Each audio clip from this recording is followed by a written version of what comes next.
am calling to see what you think the status of Section 230 will be by the end of the year in 2025. Does the banning of TikTok in the U.S. mean the idea of the global internet is truly dead?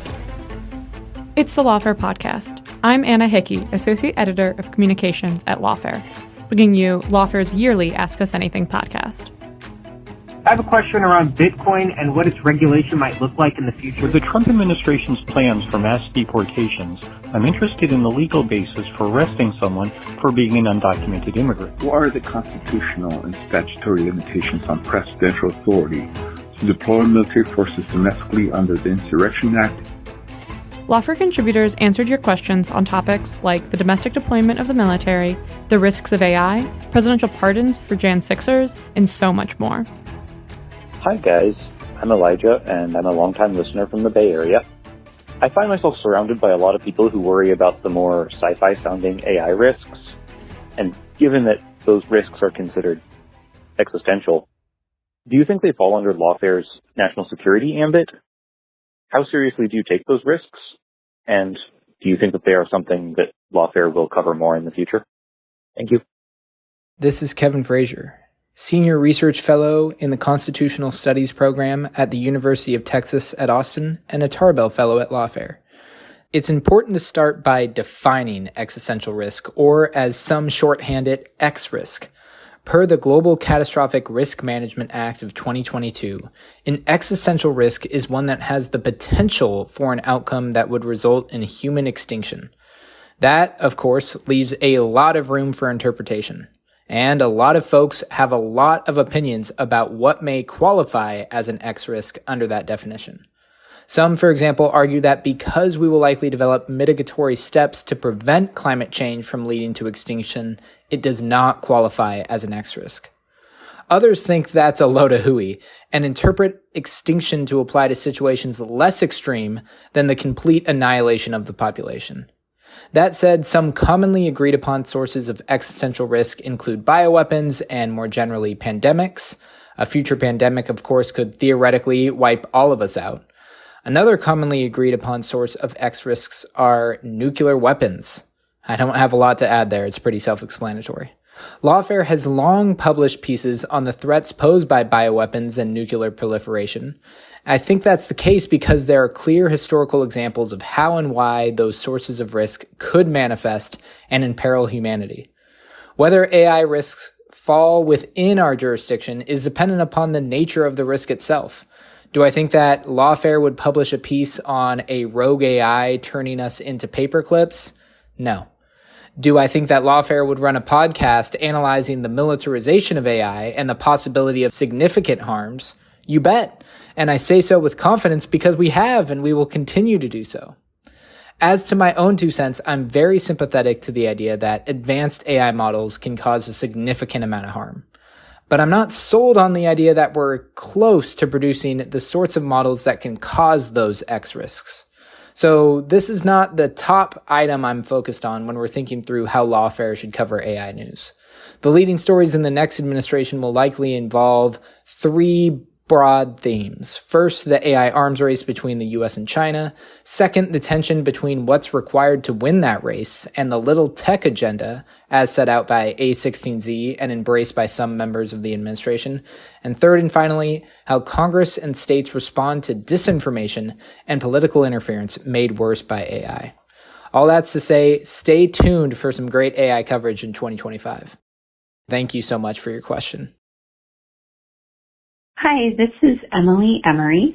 I am calling to see what you think the status of Section 230 will be by the end of the year in 2025, and if there are significant and lasting changes, whether it will be through legislative action or a decisive action by the Supreme Court. And would love to have Quinta weigh in particular. Wishing you all a very happy new year. Thank you. This is Lawfare Senior Editor Quinta Jurecic. Section 230 of the Communications Decency Act has come under a fair amount of political pressure in recent years from both the left and the right. Critics have gone after the law for its core purpose, which is shielding technology platforms from liability for third-party content.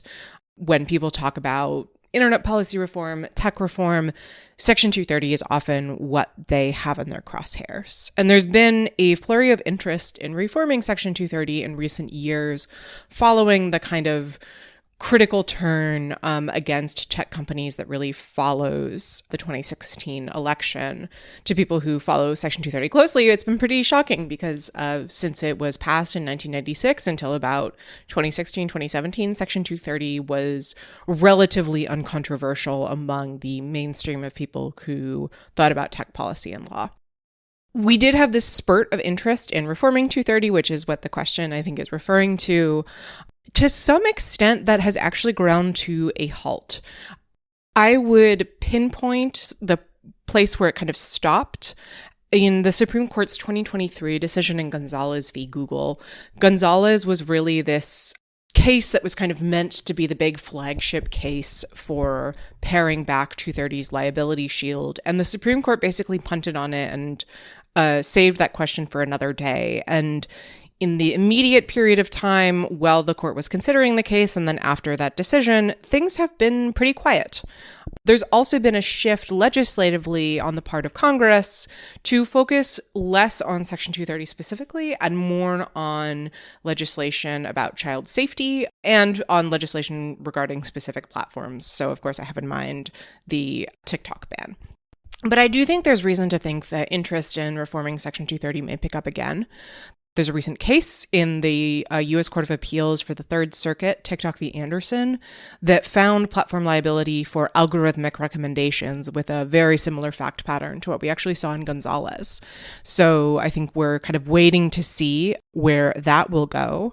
We also have indications that President-elect Trump's pick to lead the Federal Communications Commission, Brendan Carr, that he might be interested in this.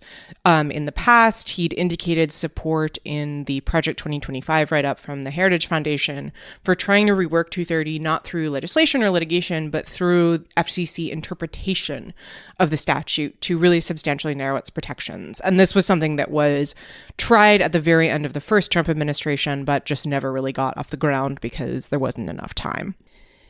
It's hard to say whether any of these efforts will be successful or not. Any effort to reform 230 is going to run into the same problem that it faced the last time around with Gonzalez, which is that reforming 230 is really hard. The internet is kind of built on the expectation that it's there, and so any changes to it could have a potentially really dramatic cascade of effects in ways that people might not want or expect. And so even though there's kind of bipartisan agreement that the statute should be revised, it's difficult to actually do once you move past the level of rhetoric in a way that would actually have, a good policy result and would make both sides happy. I think this is particularly going to be difficult now that the GOP has a big ally in Elon Musk, who is, of course, now running a major social media platform, because a change that limits liability protection would directly affect him as well, and he may not want that. So that complicates the party's kind of crusade against big tech. Then there's another issue, which is that if the FCC tries to move forward with its reinterpretation of Section 230 under Commissioner Carr, I think there's a pretty substantial likelihood that it would run into litigation challenging its authority to do so. There's no history that the agency was ever intended to have that kind of power. And so courts, particularly conservative judges, may be very skeptical of that kind of power grab. Overall, I would say I would not at all be surprised if Section 230 finds itself back in the spotlight, but I will be pretty surprised if those reforms actually go anywhere. Hi, my name is Noah. I'm calling from California, Los Angeles. I have a question around Bitcoin and what its regulation might look like in the future. Seeing as it just crossed $100,000, my personal view is that Bitcoin, to me, is a speculative currency that is used in order for bad state actors like Russia and other sanctioned countries, as well as illegal cartels, in order to funnel money and essentially wash it, as old school companies might have done or bad actors might have done through shell companies, but now through digital currency. What sort of regulations are legal, and what might regulation look like in the future for Bitcoin or any such digital currency? I'm Eugenia Lostri, senior editor at Lawfare. As with many other issues, what will happen with cryptocurrency regulation over the next 4 years requires a little bit of speculation. What we do know is that Donald Trump has expressed support for the industry and so far has nominated cryptocurrency supporters to some key positions. For example, David Sachs, who is slated to be AI and crypto czar, opposed the Biden administration's plans to increase regulation of cryptocurrency and other technologies. Trump's pick to chair the Securities and Exchange Commission, Paul Atkins, is also a cryptocurrency advocate, likely to shift the current SEC approach to virtual coins. Under the current chair, the SEC has brought several enforcement actions against the industry, alleging violations of federal securities laws. That is likely to change under the new chair. Now, Trump's support for the industry also seems to be informed by his children's support of the industry. Eric Trump was recently at a cryptocurrency conference in the United Arab Emirates, where he said that Trump will be the most pro-crypto president in history. This seems to echo Trump's June promise to make the US the crypto capital of the planet.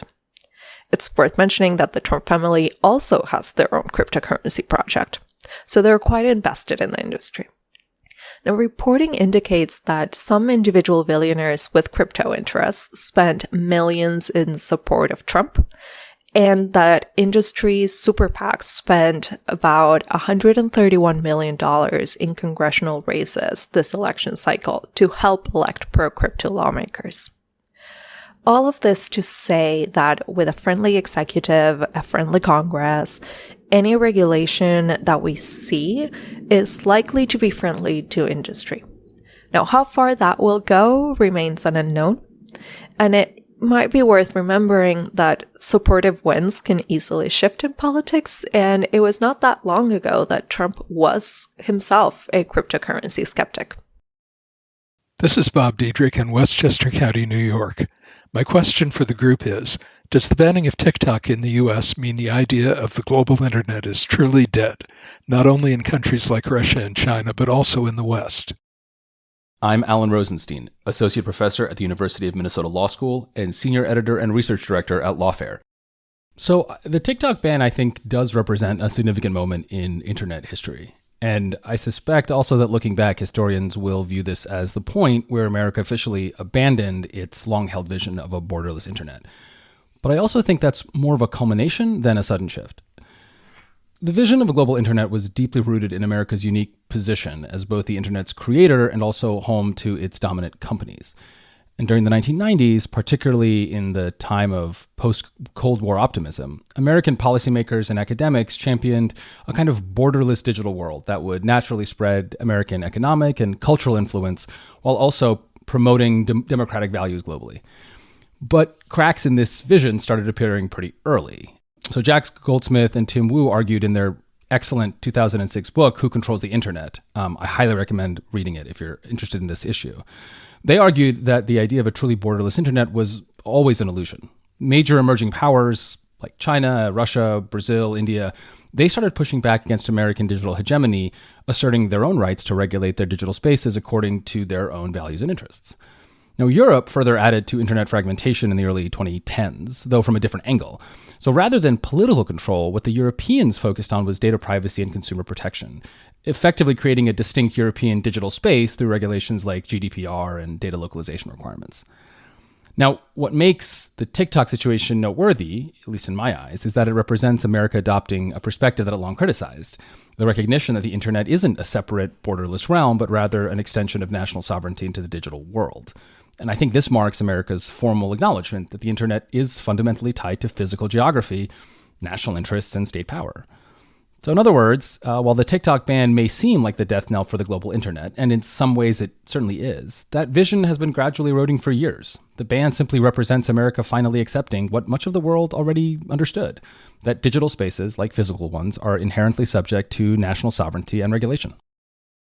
This question is from Jack from Pennsylvania. He asks, why was Russian political technology so successful in the 2024 election? What can we do to negate its effectiveness in future elections, since we can expect it to be used again? This is Lawfare Senior Editor Quinta Jurecic. There was a lot of anxiety ahead of the 2024 election about the potential for foreign interference. And overall, in very good news, this actually turned out to be a relatively minor issue. Election day went smoothly. We have every indication that the election was completely secure. And despite political pressure, the federal government overall, I think, did a really good job in rapid response and kind of identifying instances of potential interference practically in real time, which is very unusual and quite impressive, and calling them out publicly in order to alert people to those issues.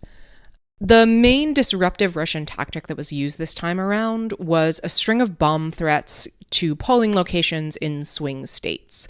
And the FBI put out information linking those threats to .ru email domains, so Russian email domains. That's perhaps certainly an indication of Russian involvement or perhaps sloppy tradecraft, but there you have it.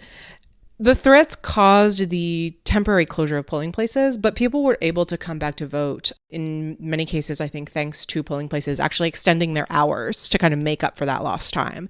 And I haven't seen any indication that this affected the vote count, that it prevented anybody from voting. It's a good reminder, I think, that, election workers and government officials spend a lot of time trying to ensure the integrity of the election. And both in 2020 and 2024, we had, despite, concerns, both domestic and foreign, about interference, every indication that this election really, really was secure. So I think, if there's concern that there hasn't been a deep dive into Russian election interference, that actually may be that it wasn't that big a story. Certainly, it's a big deal that Russia tried these things, and it's good that the federal government was able to push back against it. That certainly has been reported on by, cybersecurity reporters, reporters who cover elections, reporters who cover the information environment. But if you haven't seen reporting beyond that, it may just be because it sort of wasn't that big a factor. And again, I think that's a good thing. Sometimes you'll hear from people who work on election integrity and foreign interference issues this idea that the point of foreign election interference, certainly from Russia, is really less to change the result of the election and more to cause chaos and sow distrust in the system among Americans.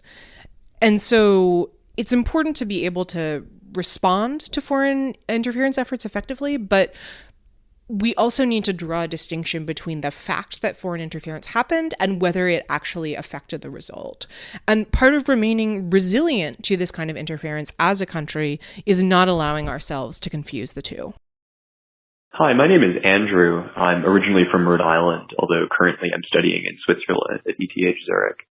I had a question for Scott because it's about geopolitics. I wanted to ask specifically about to what extent you believe the Iranian regime has been boxed in or constrained in its actions over the last few months, specifically due to threats against their personnel. That is, there's a long list of alleged Israeli operations against Iranian scientists and recently alleged Israeli operations against Hezbollah personnel. And I've been wondering recently if Iran's reluctance to assert itself in the geopolitical realm has anything to do with suspicion on the part of the regime that leadership might be independently targeted or individually targeted by operations and not just on the level of the government itself. Thanks so much for organizing a super great publication. I listen all the time, and I hope you have a nice end of year. Andrew, thanks so much for your question. This is Lawfare Senior Editor Scott R. Anderson. Going to take a stab at answering it. So I think you're onto something, although I would tie certain constraints about Iran's behavior that have really shown themselves recently to actually broader systemic factors as opposed to targeting of individual leadership. The targeting of individual leadership we know is a thing. It's something that particularly Israel, which is Iran's main regional rival, has been engaged in for a very long time, very effectively, very successfully, that we've seen as recently as this year with Ismail Haniyeh, a number of other kind of high-profile targets. And these are significant actions, right? Targeting leadership or people with real technical expertise in targeted ways can be disruptive for organizations. It can knock them on their heels. It can take away key operational or technical capabilities if you're hitting somebody that has certain skills that aren't as widely distributed in the organization or that are particularly charismatic or particularly significant.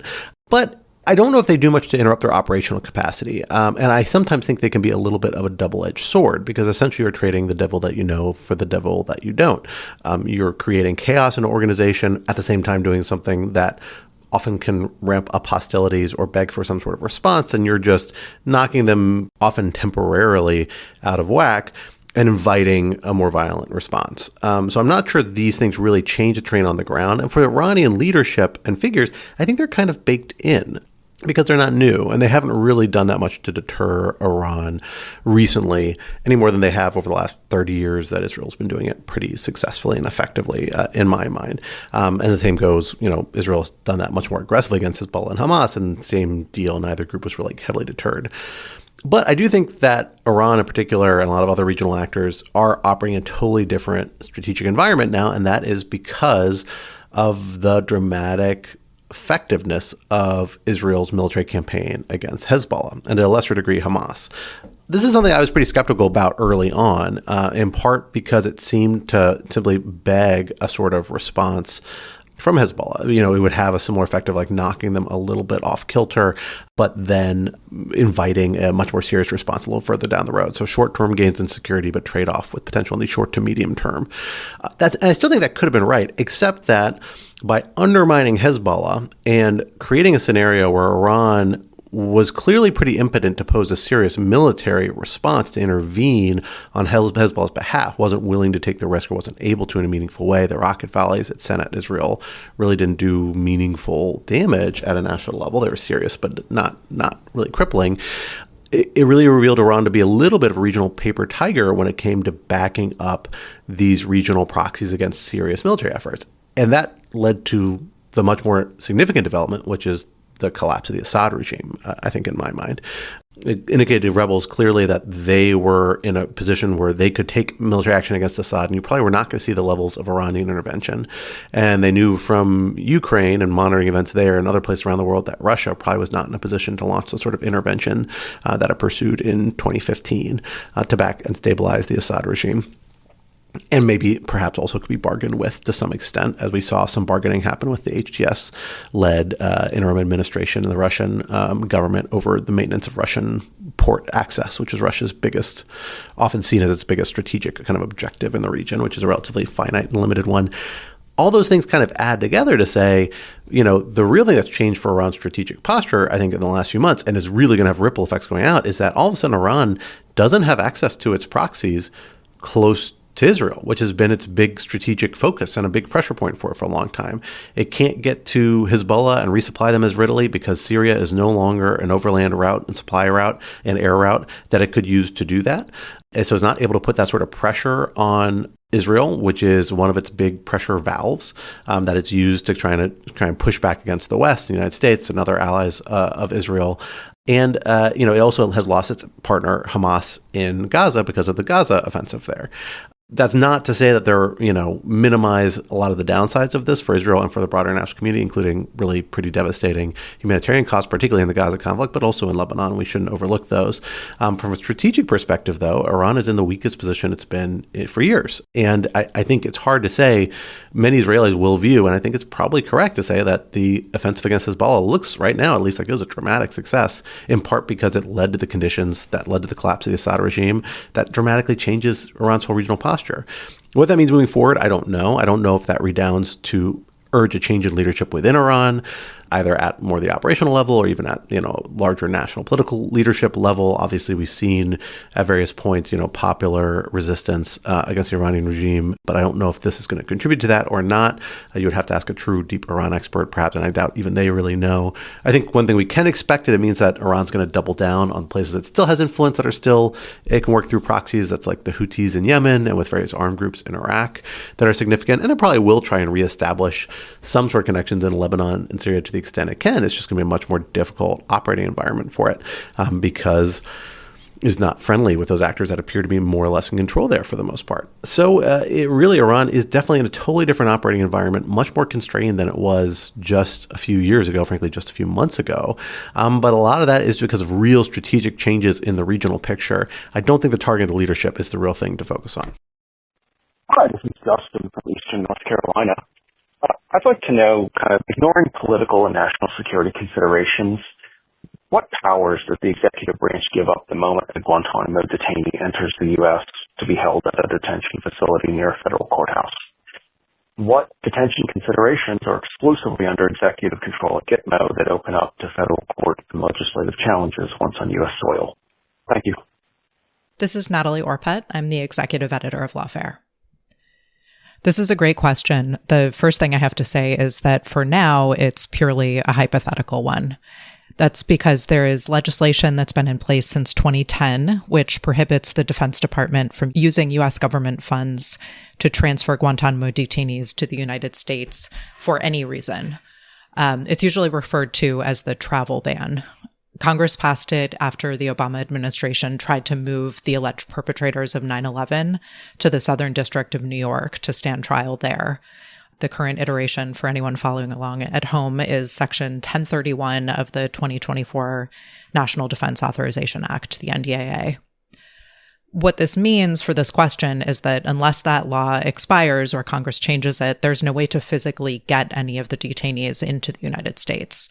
And the statutory language is incredibly broad. It defines detainee as anyone who's basically not a U.S. citizen or in the military who is or was held at Guantanamo since January of 2009. So all of that is to say, there's no chance that any current detainee is going to see the inside of a federal courtroom or even a federal detention center. And this is a really good example of the layers upon layers of laws that perpetuate the problem and make it so hard to close Guantanamo. So all of that said, back to your question, what powers does the executive branch give up if detainees are moved to the U.S., and how are the detention authorities different? So to start, it's important to know that there are 3 different categories of detainees right now at Guantanamo because the legal implications for this hypothetical are different for each of them. The first category are people who have been cleared for transfer, which means the U.S. government has determined through an interagency process that they no longer pose a threat and they have to be set free. There are 15 people in this category. Many of them have been there for years and years and years while the government is trying to figure out where to send them. There's no legal authority to continue to hold them unless criminal charges are brought against them if they're brought to the U.S.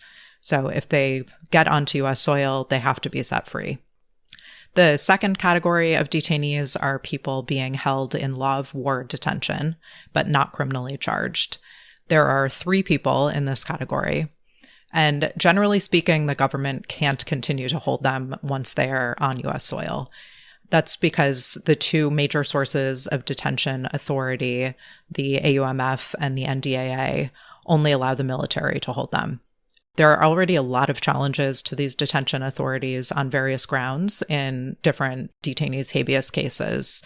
And let's just say it would get a lot more complicated if the government was trying to use that authority on U.S. soil, even if they were trying to keep the detainees in military detention rather than civilian detention. So there are various constitutional arguments that the government could make here. For example, the commander-in-chief power allows for continued detention. But in any event, it would raise a whole new world of legal challenges. And in my view, many of them would be successful. And the third category is the one that I think most people think of when they think of Guantanamo, which is the people who have been charged with crimes and are in proceedings in the military commissions system. But there are actually only 9 people in that category, 2 of whom have already been convicted and are serving sentences. Even for those 2, if the government tries to transfer them to civilian custody in the U.S., it would be challenged on a number of constitutional and other grounds. So that leaves the 7 people in active proceedings in the military commissions, which of course includes the so-called 9/11 defendants. So the commissions are completely independent as a legal system from criminal law in the U.S. And for various reasons, it basically can't just be imported onto U.S. soil. So that means that if the government wants to continue to detain them, it's going to have to charge them with crimes under regular criminal law, civilian criminal law. And that raises a bunch of questions about, for example, which crimes would fit, because there aren't always clear analogs between those defined in the Military Commissions Act and those in the Federal Criminal Code. There may be statutes of limitations problems and so on. It also introduces a huge number of procedural and due process issues because criminal defendants in the civilian system have constitutional rights they don't have in the commissions. And prosecutors are also much more constrained. One of the main hurdles for prosecutors relates to the evidence they'll need to make their case. So, among other things, protections against evidence obtained through violations of the defendant's rights are much stronger. That evidence can't come in. And because every one of these cases involves torture, that's a huge problem for prosecutors. But there are a lot more. So basically, even if the government could be successful in bringing criminal charges, there would be years upon years of pretrial litigation challenging every aspect of the prosecution. So I think that barely scratches the surface in terms of answering your question, but I hope it was helpful. This question is from Gabriel Armas Cardona. He asks, what is the impact of the regionalization of international law? Will only stronger or politically aligned international law like NATO be well respected, while weaker international systems like the WTO or any non-codified treaties become viewed as more optional? Lawfare senior editor Scott R. Anderson here. Gabriel, thank you for your question, which is a very sophisticated one and a really interesting one. I'm glad you put it forward to give me an opportunity to think about and talk about this. I generally think you're right that we are seeing a regionalization of legal arrangements. And it's as much law and policy interrelated, but I think it's less geographically bound and more about political blocks, in that we are seeing the balkanization of the global order. This is something that's kind of been a trend for like the last decade or two, but we're really, really beginning to see it, particularly in the last 4 or 5 years, driven by major power competition, particularly with China, also with Russia, but mostly with China, where the reaction to that is we say, hey, instead of pursuing big global kind of neoliberal economic arrangements that these other actors we believe are free riding off of or otherwise not playing by the rules of in a way that we think is fair, or that just gives them politically strategic advantages if they're using them in totally acceptable economic ways, but because of the nature of this new competition, we're not comfortable with that anymore. And we're setting out these rules that says we're going to deal with the states that agree with us, that have similar strategic interests, similar value systems, similar perspectives on a variety of things. And those are the people we're going to deal with more of these. And it ranges a little bit on the issue set. So like sometimes you'll see arrangements where, security coordination is something that states will only do with a small bundle of states that really agree with them strategically and politically. If it's more conventional economic relations, states are much more willing to have a broader universe of connections that they'll deal with, including states they may not always get along with politically. But we're seeing more hedging on that because supply chains and other factors tie economic well-being to national security and to the ability to be manipulated by foreign rivals. And so there is this question about saying, well, how much interdependency is good? How much is bad? And it's a real shift in mentality from the 90s and the 2000s, where the kind of underlying assumption is that neoliberalism, the expansion of free borders and free trade and global interdependence is a big contributor towards peace. And I'll say I think there's a danger in overlearning that lesson of the pendulum swinging too far back, because I think that's generally true. I generally think, global liberalization of trade and financial exchanges has actually contributed to a lot of prosperity around the world and elevated a lot of very poor people out of the depths of poverty. And I think it has done a lot to diffuse global conflict.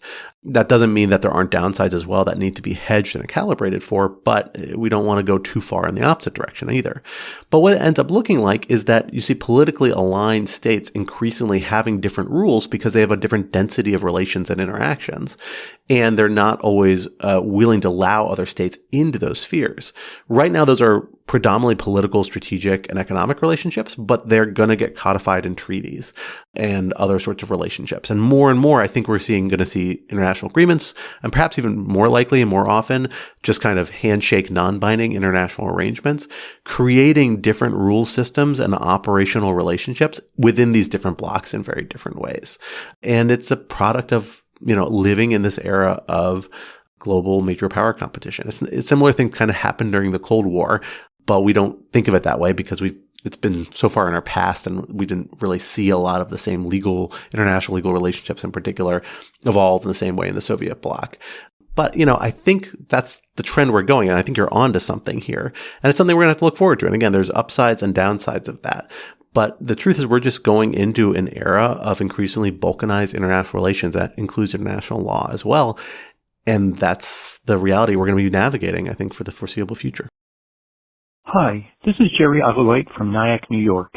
With the Trump administration's plans for mass deportations, I'm interested in the legal basis for arresting someone for being an undocumented immigrant.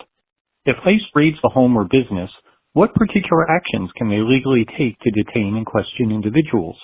My understanding is that the burden of proof is on the government to prove that someone is in the country illegally. If ICE stops someone, can't that person simply refuse to reveal their immigration status or answer questions about where they were born? Thank you. This is Amelia Wilson, clinical professor and director of the Immigration Justice Clinic at Pace Law School. So any non-citizen who is present in the United States without authorization or whose authorization has expired or was revoked is subject to immigration detention. Immigration law is a federal matter, and immigration law is an exclusively executive question. So that means that any administration has absolute dominion over how aggressively they want to enforce that law. Some detention of undocumented persons is discretionary, meaning the Department of Homeland Security can elect to target or not target classes of people for detention. So we see detention numbers increase or decrease depending on a particular administration's priorities.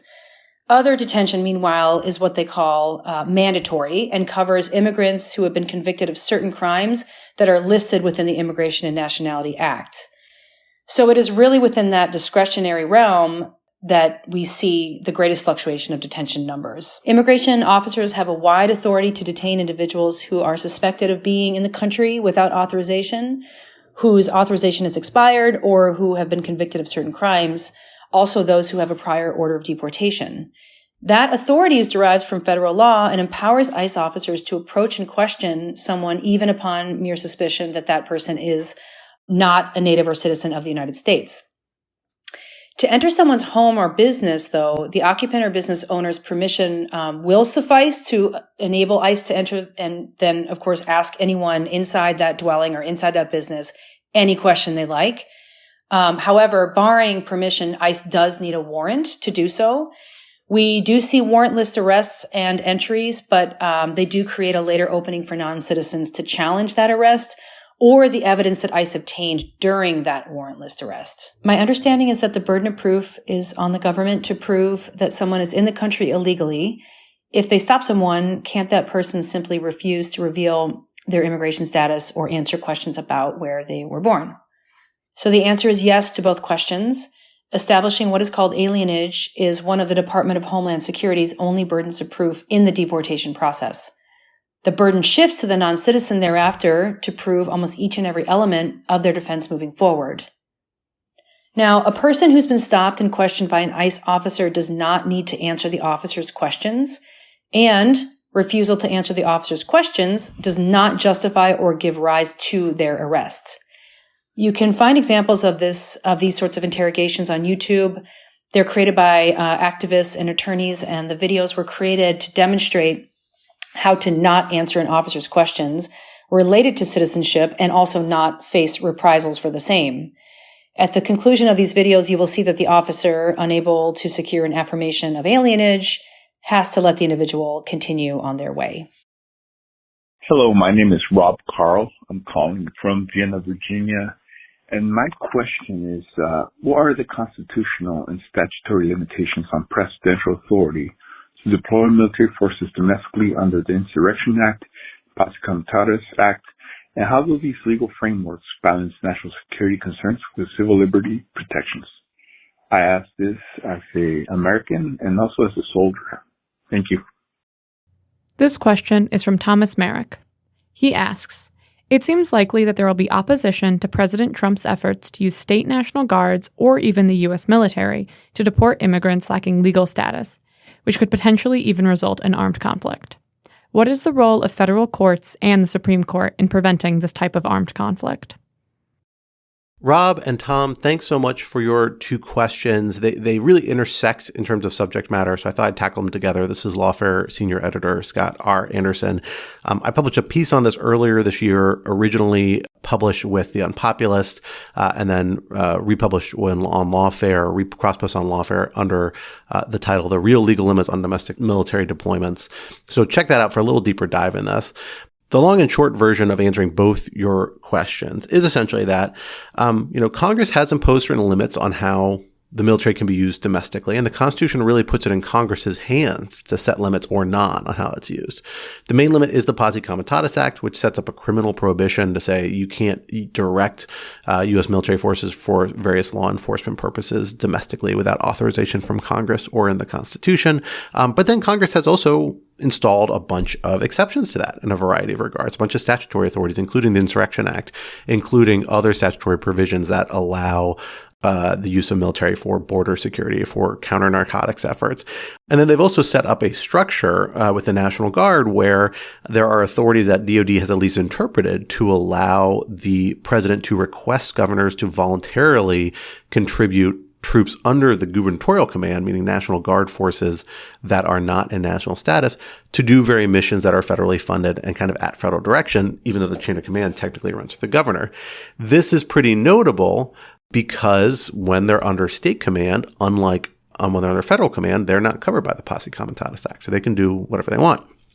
The Supreme Court has traditionally taken a pretty deferential position towards interpreting when the conditions are met under these statutes to allow the executive branch, the president, to call up these forces. So there's case law in the context of the Insurrection Act that says this is deferential. This is a decision that Congress has clearly given to president, and the courts aren't going to second guess the president on that. We've seen the courts push back a lot more on congressional delegations to the executive branch in the context of administrative law and Loper Bright these last few years. Maybe that has some suggestion that courts will give a little more scrutiny to these sorts of determinations, but I kind of doubt it. And the statutes themselves are very broadly written. They essentially allow the troops to call up federal troops for use for various law enforcement and stabilization purposes where there's an insurrection, where there's an external invasion, where there's a failure to enforce constitutional rights at the state level by state authorities, a failure of the courts, or generally an inability to enforce federal law. And what does that mean, an inability to enforce federal law? Does that mean the state has to be actively resisting it? Does it mean they have to, they just don't have the capacity? Does it mean they're just not willing because they don't agree with the interpretation of the law? All these are possibilities the courts have suggested the executive branch is going to get to decide. So I suspect, and the thrust of my piece I published is that there probably is a lot of authority on the part of the president to actually decide, I'm going to deploy troops domestically, and that's not prohibited by the Constitution, and it's the way Congress has set up the law with its authority to regulate that sort of thing. But there's nothing the president can do with troops deployed domestically that he can't do with existing FBI agents or other federal officials. Using troops does not get you out of any constitutional requirements. First Amendment, Fourth Amendment, Fifth Amendment. Federal government still has to abide by these, even if it's using troops domestically. And when you use troops domestically, it's not like you're using them overseas because so many more people involved in any military action have constitutional rights, and they're operating in an environment where state laws and federal courts are going to apply and be open in a lot of cases. So we know in prior domestic military deployments, for example, where we've seen American citizens end up getting killed because of military action. This is the Hernandez's case in the 90s, early 2000s, I think in the 90s, on the border with Texas, and then the Kent State shootings in the 1970, if I recall correctly. In both those cases, people were criminally investigated. They faced serious civil lawsuits. The government ended up having to pay substantial settlements. The Kent State case, people actually were criminally tried. I think they were ultimately acquitted. But so all these mechanisms are here and are much more constraining on what the president can do with those troops. So the marginal advantage of using troops is pretty limited. We see them get called up and used often because there is a need for personnel. in times there's just a manpower shortage for like in times of national emergency. Maybe there are cases where, they're perceived as having some sort of intimidation effect, and that's always constitutionally questionable and can butt up against the First Amendment where there's an undue chilling effect. But the long and short of it is using the military isn't an escape clause from the rest of the Constitution, and all those things still apply. So while there's good reasons to be concerned about domestic deployments of the military, we have to bear in mind that legal context, and people need to be ready to sue over it if this is something that a future president decides to use at greater scale and push against those constitutional limits. The same tools that we use that keep other federal authorities at bay and within their constitutional constraints are the same ones we should use against domestically deployed military, and should be able to, and I expect will be able to. And so that's, if we see, President Trump or a future president pursuing this route and pushing the limit of what is doable, I think we'll see it eventually be fought out in the courts. This question is from Susan Dillon. She asks, since the DOJ memo stipulates that a sitting president cannot be prosecuted, does this mean that a president who murders his or her spouse in the White House could get away with murder? Hey, Susan, it's Lawfare Senior Editor Anna Bauer. In my view, the Office of Legal Counsel memo stating that a sitting president cannot be prosecuted would not necessarily mean that a president could get away with murder for killing his spouse. The reason why is that the policy only shields the president from prosecution temporarily, meaning while he's still in office. So the president could be prosecuted, but it would have to be after he leaves office, either because his term expires or because he resigned or because he was impeached and removed from office on account of the fact that he murdered his spouse. Whatever the case, he could be prosecuted once he is no longer a sitting president because the OLC policy only applies to sitting presidents. That said, in the hypothetical that you've described, prosecutors could face some evidentiary hurdles under the Supreme Court's immunity decision if the president murdered his spouse while he was the president. So on one hand, I think it's pretty unlikely the courts would hold that such a murder is an official act of the president and therefore would be subject to absolute or presumptive immunity.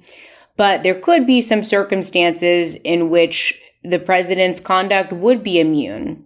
For example, what if the president had his spouse murdered by ordering SEAL Team 6 to assassinate the spouse?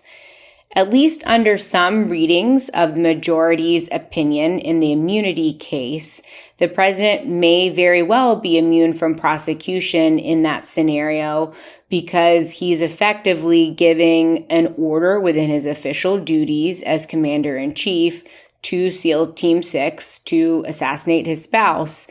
At least under Justice Sotomayor's reading of the majority's opinion, the president in that scenario would be acting within his official duties. He would be immune and thus could get away with murder. Of course, all of that is quite separate from the OLC opinion that you initially asked about. But I did just want to mention that there are some interpretations of the immunity decision that could effectively allow a president to get away with murder in the hypothetical that you've described. Hi, this is Ken from Washington State. What I'd like to know is this. If Donald Trump does proceed with his promise to wreak vengeance on the FBI and Justice Department, is there any way to actually preserve the institutional knowledge that will be lost as he fires all the existing staff? I'm Benjamin Wittes, Editor-in-Chief of Lawfare. I'm afraid the answer to that question is no.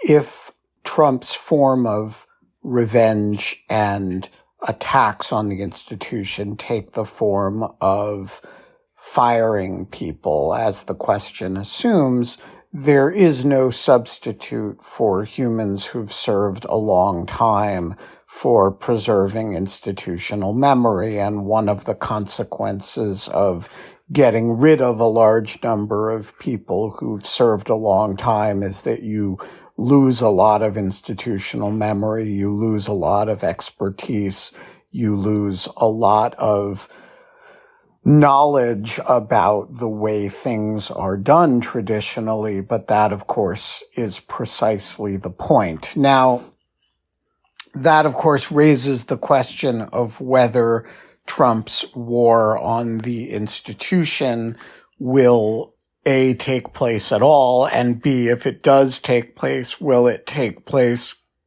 in that form? You know, he's very non-specific about these things, what he wants to do precisely and how he wants to do it. You know, the last time it really was in the form not of getting rid of large numbers of people who work at the organizations at the career level, but in getting rid of certain people at the tops of the organizations.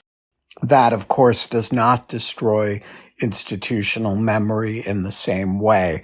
So it very much depends, I think, on how precisely he goes about it. But I don't think if he does get rid of a large number of career people by one means or another, institutional memory is one of the things that is going to go with them. This question is from Mike from Maryland. He asks, how much does our legal system and our foreign affairs rely on the participants acting in good faith? How does the system handle bad faith actors, especially if they are high-ranking government officials? This is Natalie Orpett. I'm the executive editor of Lawfare. The short answer to these questions is, number one, a lot, and number two, not as well as we might like, especially when we're talking about really bad faith actors. The longer answer is that these are complicated questions because I think they're fundamentally about the limitations of what law and social strictures can accomplish. I'm sure philosophers would have a lot to say about that, but I'm guessing you're looking for a different angle, and I'll stay in my lane.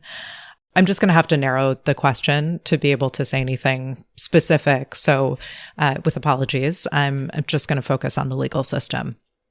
I think what this question gets at really helpfully is the space between what's expected, that is, how much the legal system assumes about the actors that compose it, and on the other hand, what can be done when reality diverges from those expectations. So in other words, if you have norms or unwritten rules or expectations or whatever around how people in positions of power will behave, what mechanisms do you have to actually enforce those expectations? And it turns out there's a huge gap. It sort of makes sense because if you think about it, how are you going to come up with a set of written enforceable rules that basically translate to, be a good person or care more about other people than yourself? That said, of course, there are some things that the legal system does or tries to do to ensure that people in positions of power act in good faith. At the most basic level, having a democratic system means that normal people can vote bad faith actors out of office. That doesn't suffice for obvious reasons, but there are other tools as well. So the First Amendment gives people the right to petition the government and creates a lot of protections for the media and other forms of speech, which can create a lot of political pressure on bad faith actors. And our structure of government and institutions can impose pressure in a lot of ways too. But to be a little less conceptual, I thought I'd talk about two things that came to my mind when I heard this question. The first is, maybe obviously the immunity decision out of the Supreme Court, Trump v. United States. In oral argument, Justice Sotomayor actually talked specifically about how a stable democratic society needs the good faith of its public officials. And I think her point was that in a legal regime where the criminal law doesn't apply to the president at least some of the time, because presidents either have absolute immunity or presumptive immunity for all official acts, there are no legal mechanisms to ensure that the president doesn't commit crimes. There are non-criminal remedies like impeachment or arguably the 25th Amendment. But at the end of the day, the only thing that's left is the hope that presidents will act in good faith and will abide by the laws, even that don't technically apply to them most of the time. The other example that came to mind for me is the oath of office. So everyone in our government takes an oath to the Constitution. Actually, all lawyers have to as well. The oath that the president takes is actually in the Constitution. The one that members of Congress and federal law enforcement take dates back to the Civil War when, suddenly it became incredibly important that officials confirm their loyalty to the Constitution. Oaths are obviously not law, and they're certainly not enforceable in any sort of legal way. But there's a sort of ceremony around it. You say specific words in front of witnesses at a designated time and place, and it's meant to confer a sort of moral weightiness, I think. It's supposed to make people feel like they will be shamed and dishonored if they don't live up to this promise that they're making. If someone just doesn't care about any of that, there's not much you can do in terms of controlling that person's behavior prospectively. But because oaths are public, I think maybe it's a way to formulate an expectation of good faith so that when government officials fail, we can see that they fail. We have a common definition of what they have failed, and we can try to hold them accountable. It's not law, but at least it's something. Hi, my name is Linda, and I'm in Orlando, Florida. And I don't understand how Todd Blanche and Emile Beauvais can represent the United States on behalf of the Justice Department, having so recently been personal attorneys for Donald Trump, who's now the president. How do those conflicts of interest, which I'm assuming exist as a result of the prior representation of Donald Trump as a private citizen, how do they get resolved? Is it simply a matter of Donald Trump saying, I don't care, it doesn't matter to me? But what about the people of the United States? Don't we have a stake in this conflict of interest situation, assuming there is one? Thank you very much. I'm Benjamin Wittes, Editor-in-Chief of Lawfare. So the answer to this question is that they cannot represent the United States, ethically at least, in matters that involve their former client.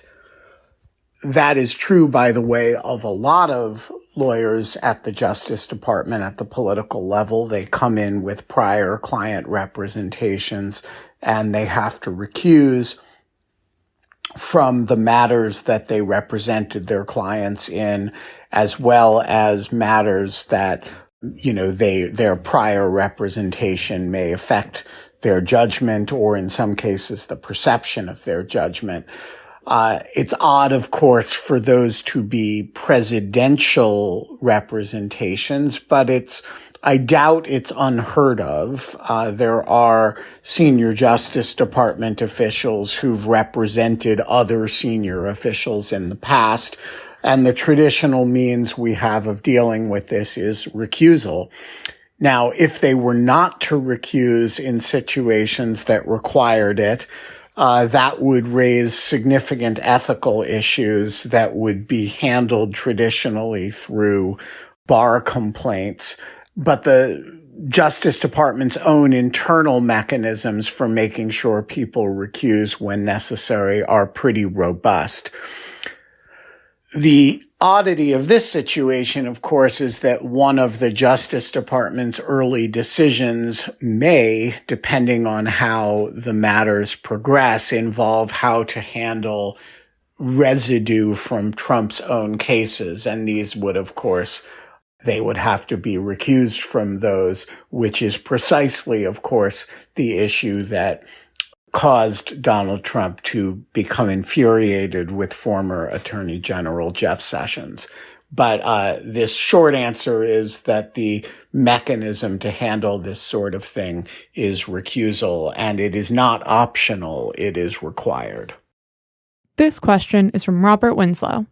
He asks, reporting indicates that Trump had formally restricted data at Mar-a-Lago. How would the case against him be different if he had RD? Hey, it's Lawfare Senior Editor Anna Bauer. This is a question about classification authority, so let's zoom out for a second and talk about classified documents. Typically, It falls within the purview of the executive branch to classify or declassify information. There's an executive order that governs this, and most of the time it is true that the president has authority to declassify any document, though there are some well-established procedures for doing so. And in Trump's case, there's no evidence that he actually did take any of these steps to declassify the documents for which he was charged in the Mar-a-Lago documents case. But there are some categories of information concerning U.S. nuclear capabilities that are classified by virtue of a statute rather than through the executive branch. The statute is called the Atomic Energy Act. Those categories include documents designated restricted data and formerly restricted data. Confusingly, though, formerly restricted data does not mean that the data is unclassified or that it is no longer national defense information. It just means that the information is no longer designated under the category known as restricted data, which is subject to more stringent protections. Instead, formerly restricted data can usually be treated like other types of classified information as opposed to having the increased protections that restricted data does. But what's really important about both of these categories of information, whether it's restricted data or formerly restricted data, is that neither of them can be automatically declassified by the president. There's a process instead that would need to involve the relevant secretaries in the Department of Defense and the Department of Energy. It's not what is referred to as at-will declassification by the president. So how does all of this relate to Trump's case? Well, one document, specifically document 19 in the indictment, is described as formerly restricted data concerning U.S. nuclear capabilities. And when the indictment came down, that document was singled out as a very important part of the prosecution's case because Trump has at times claimed that he could have and in fact did declassify all of these documents before he left office. Of course, there's no credible evidence that I'm aware of that Trump did in fact declassify any of the charged documents or that he declassified them with his mind. But even if there was something to this declassification defense that Trump has at times toyed with, Document 19 really throws a wrench in that defense because formerly restricted data is classified by statute and the president cannot automatically declassify those documents at will.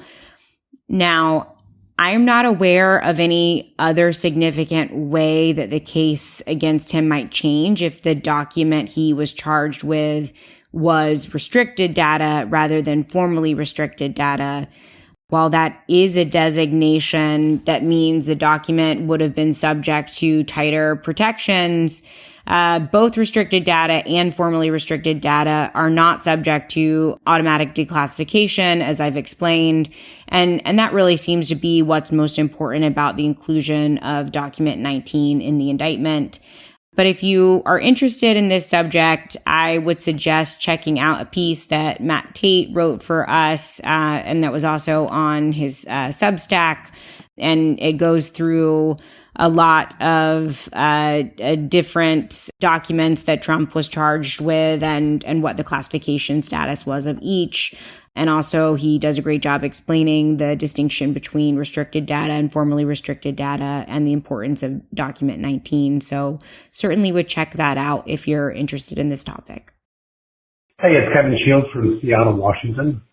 My question is, could Trump have preemptively pardoned the people that stormed the Capitol on January 6th back during his first term before it ended?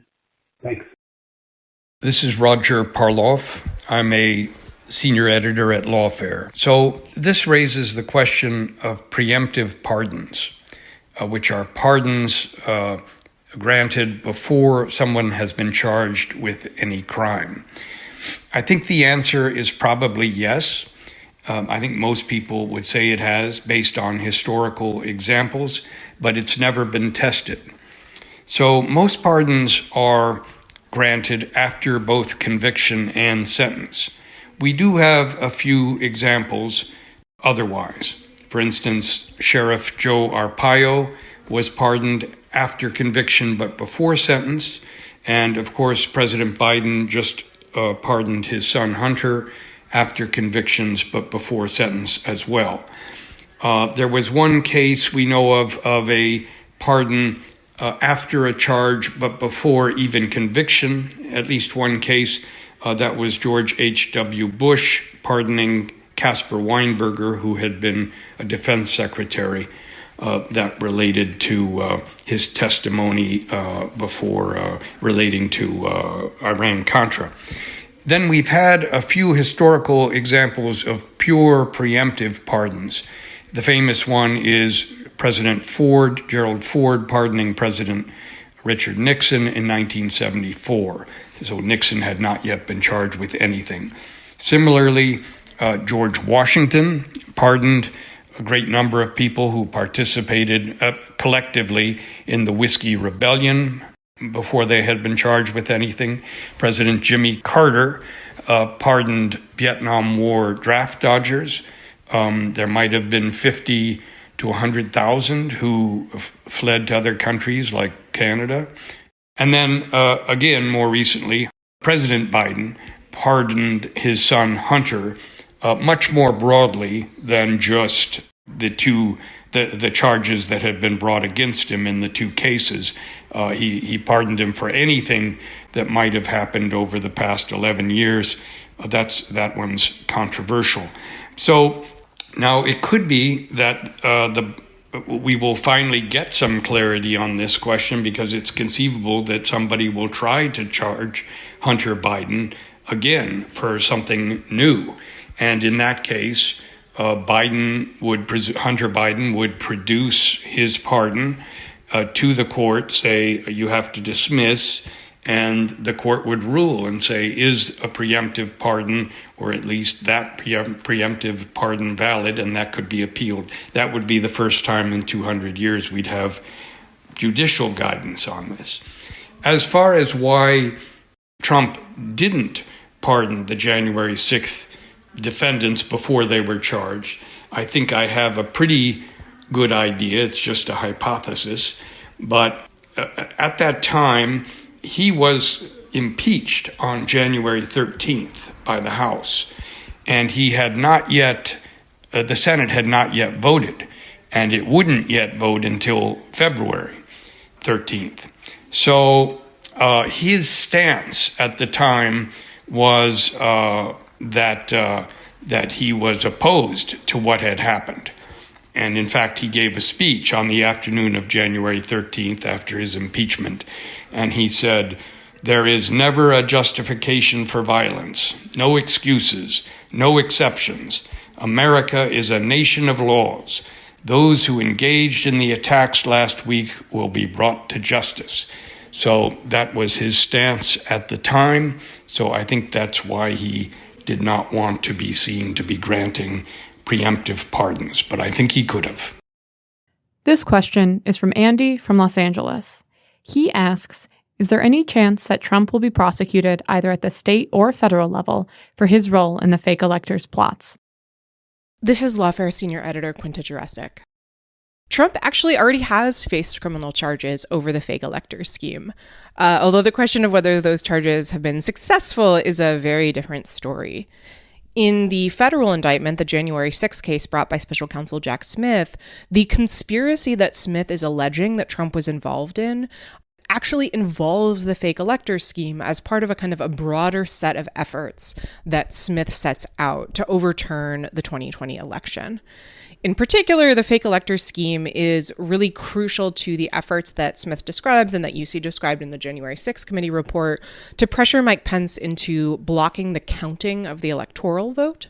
Trump's allies in Congress needed there to be these quote unquote alternative electoral certificates signed by the fake electors in order for Pence to claim that there was some kind of uncertainty about the electoral count, which would have been the excuse for upending the count in whatever way. Obviously, Pence didn't take that approach. Clearly, of course, this federal indictment is not going anywhere. The special counsel dismissed it after the election.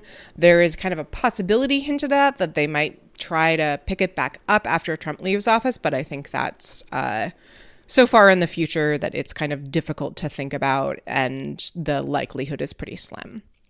Then to move on to state prosecutions. So the fake elector scheme was, of course, also part of the Georgia indictment, which was an indictment of Trump along with a range of other co-conspirators.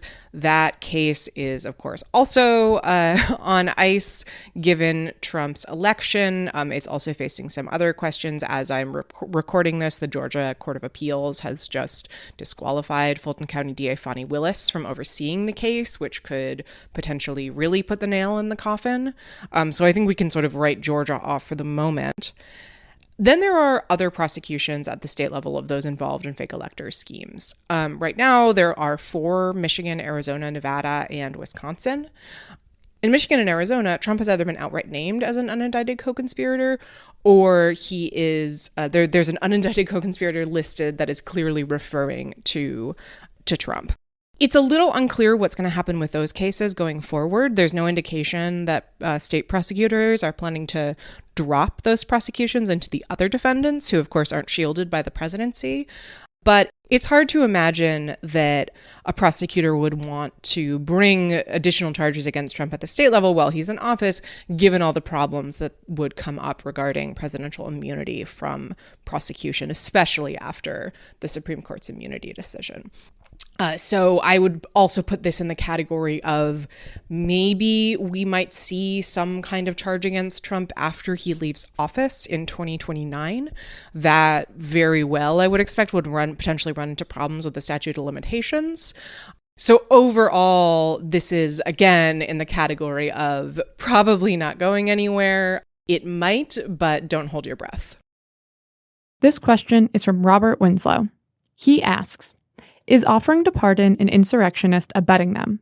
Is pardoning an insurrectionist aiding them? This is Roger Parloff. I'm a senior editor at Lawfare.